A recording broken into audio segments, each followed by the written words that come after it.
अस्सलाम वालेकुम फ्रेंड्स। तो जैसा कि आप लोग जान चुके हैं कि मैं ग्रामर की पढ़ाई कर रही हूँ, यानी हिंदी व्याकरण। लेसन 2 शुरू हो चुका है। अब आते हैं, व्यंजन भी शुरू कर दिया है पिछली वीडियो में। उसमें से उसकी परिभाषा यानी संयुक्त व्यंजन जॉइंट कॉन्सोनेंट की परिभाषा दे चुकी हूँ। देखिए अब यहाँ स्वनिम ध्वनियाँ। स्वनिम ध्वनियाँ का मानी क्या है, इसकी परिभाषा क्या है। ड़ और ढ स्वनिम ध्वनियाँ हैं। ये ड और ढ से विकसित हुई है। किससे हुई है? ड और ढ से। तो इसके उच्चारण के समय शब्द के शुरू में ड और ढ ध्वनियाँ प्रयुक्त होती है, परंतु शब्द के बीच तथा अंत में ये ड़ और ढ के रूप में बदल जाती है। अब देखिए इसकी परिभाषा, यहाँ पे इसका दिया हुआ एग्जाम्पल। ड से होता है डलिया डमरू, और ढ से होता है ढक्कन ढोल। तो इसका शुरू में ये लफ्ज़ इस्तेमाल किया गया है। देखिए अब यहाँ देखिए ड़ और है, ये बीच में इस्तेमाल होता है, ये कभी भी शुरू में इस्तेमाल नहीं होता है, ठीक है, चाहे लास्ट में या फिर शुरू में। तो देखिए सड़क, पकड़, जकड़, मकड़ी, जकड़न। तो ये देख रहे होंगे ना, दोनों तरीके से बताया हुआ है, बीच में भी इस्तेमाल किया हुआ है और लास्ट में भी, लेकिन फर्स्ट में यहाँ पे नहीं है। अब देखिए ढ़, पढ़, चढ़, पढ़ाई, चढ़ाई। इसमें ये बीच में आ रहा है और लास्ट में आ रहा है, तो समझ गए होंगे। ख, ज और ज के नीचे बिंदु लगाने पर ज इसका उच्चारण बदल जाता है। जैसे अंग्रेजी के शब्द इज के समान ज का उच्चारण, ऐसे परिवर्तन से शब्दों का अर्थ भी बदल जाता है, यानी चेंज हो जाता है। देखिए तो ज होता है, जैसे होता है जज, जग वगैरह, यहाँ ज का अलग इस्तेमाल हो गया है, ठीक है। अब देखिए उसको दूसरे तरीके से बताया हुआ है पिछले पृष्ठ में। देखिए गज, गज मीन्स हाथी, और गज, तो गज होता है 1 गज 2 गज, जो बोलते हैं कपड़े नापने के जो यंत्र है उसको कहते हैं, एक प्रकार की नाप, कपड़े को नापने का यंत्र। जरा, जरा मतलब बुढ़ापा, जरा मतलब थोड़ा सा, जरा उसमें वहाँ पे बिंदु डालने से यहाँ पर भी चेंज हो गया है ना। अब देखिए फ और फ, फ के नीचे बिंदु लगाकर लिख देने से उसका उच्चारण भी बदल जाता है तथा शब्दों में प्रयोग करने पर उनके अर्थ भी परिवर्तित हो जाते हैं, यानी चेंज हो जाते हैं। फ से होता है फन और फ से होता है फन। कितना फ़र्क यहाँ पर दिया गया, वही इसमें सिर्फ एक बिंदु लगाने से कितनी डिफरेंस हो गई है ये वर्ड। तो अब देखिए इसका फन मतलब होता है कला, हुनर, और फन होता है जो सांप का फन मारता है फन। अब देखिए औ की ध्वनि क्या है। अंग्रेजी के अनेक शब्दों का प्रयोग आजकल हिंदी में होने लगा है।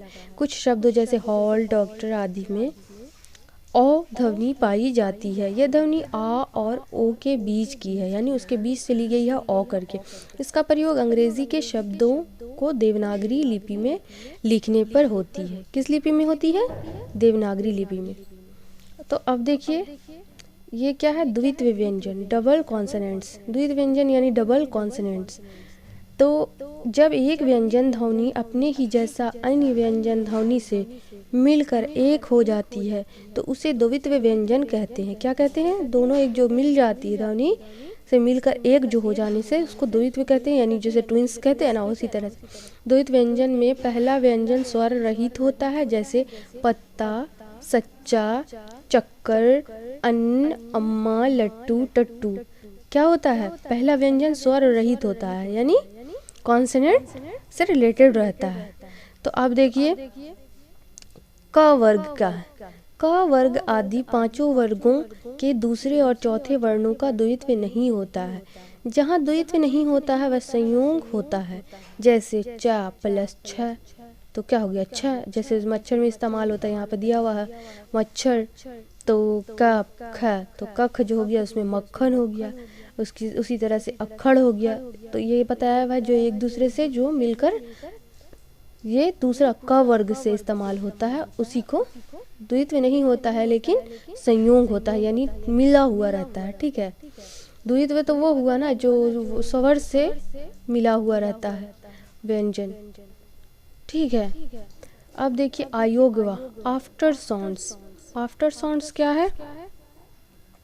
तो आफ्टर साउंड है स्वर तथा व्यंजन से भिन्न यानी अलग आवाज़, वॉइस होने के कारण अन और अह का किसी से योग नहीं होता है, यानी किसी के लायक, किसी के से मिलता जुलता नहीं होता है, इसलिए ये अयोग्यवाह कहलाता है। अन को अनुस्वार नाम दिया गया है। क्या दिया गया है? अनुस्वार नाम दिया गया है तथा अह को विसर्ग कहा जाता है। अयोग्यवाह स्वतंत्र रूप से नहीं बोले जा सकते हैं। किसको स्वतंत्र रूप से नहीं बोला जाता है?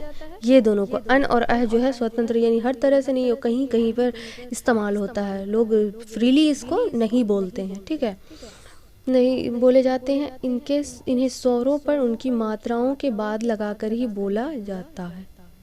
तो अनुस्वार। अब आते हैं अन। अनुस्वार का उच्चारण नाक से होता है, जैसे अन, अंत, सिंह आदि। विसर्ग। अह। विसर्ग का उच्चारण हल्के ह के समान होता है, जैसे अतः, प्रातः, पुनः आदि। विसर्ग में क्या है देखिएगा, अह है, जो अन अह होता है ना, वही अह है। विसर्ग का उच्चारण हल्के ह के समान होता है, जैसे अंत, अतः, प्रातः, पुनः आदि, ठीक है। अनुनासिक। अन जो चंद्र बिंदु रहता है ना जिसके ऊपर, वो अनुनासिक होता है, जिसको अन बोलते हैं। वो उसके बारे में परिभाषा दी गई है, देखिए। कुछ वर्ण नाक और मुख से साथ बोले जाते हैं, उन्हें अनुनासिक कहते हैं। उसे क्या कहते हैं? अनुनासिक, यानी नाक से जो इस्तेमाल होते हैं वर्ड और मुंह से साथ में। यह चंद्र बिंदु के रूप में लिखा जाता है, जैसे हंस, हंस, आँख आदि। तो अब देखिए, समझ गए होंगे अनुनासिक, विसर्ग और अनुस्वार के बारे में। अब आते हैं अनुस्वार और अनुनासिक में अंतर क्या है, यानी बिंदु और चंद्र बिंदु में क्या डिफरेंस है, देखिएगा। अनुस्वार बिंदु और अनुनासिक चंद्र बिंदु अलग अलग ध्वनियाँ हैं।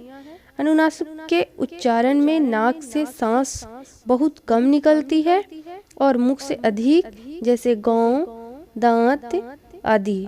परंतु अनुस्वार के उच्चारण में नाक से सांस अधिक निकलती है। तो अधिक कैसे निकलती है, इसको देखिए, यहाँ पर इसका भी दिया हुआ एग्जाम्पल। अधिक निकलती है और मुंह से कम, जैसे डंक, दंत, अंश, पंजा, गंजा आदि। तो ये जो है साउंड के निकलने के बारे में बताया गया था, और इसके बारे में निकलती है और मुख से अधिक क्या, सांस जो इंसान सांस किस तरह से लेता है, वो बोलने से इसका पता चलता है कि चंद्र बिंदु और बिंदु में क्या फ़र्क है, अनुस्वार और अनुनासिक में। तो स्टूडेंट, उम्मीद करते हैं कि आप लोग अच्छी तरह से समझ गए होंगे। अगर नहीं समझ आ रहा है तो बार बार उसको, वीडियो को ये करके पॉज करके समझने की कोशिश करें और अच्छी तरीके से इसे समझ लें। ये बेस है हिंदी का। अगर हिंदी आप लोग जानते होंगे तो ये इसका मतलब जड़ है। अगर जड़ कमज़ोर होंगी तो फिर पेड़ का क्या भरोसा। तो इसीलिए ग्रामर को अच्छी तरीके से जानना चाहिए। मिलते हैं नेक्स्ट वीडियो में इसके प्रश्न उत्तर लेकर। अल्लाह हाफिज़।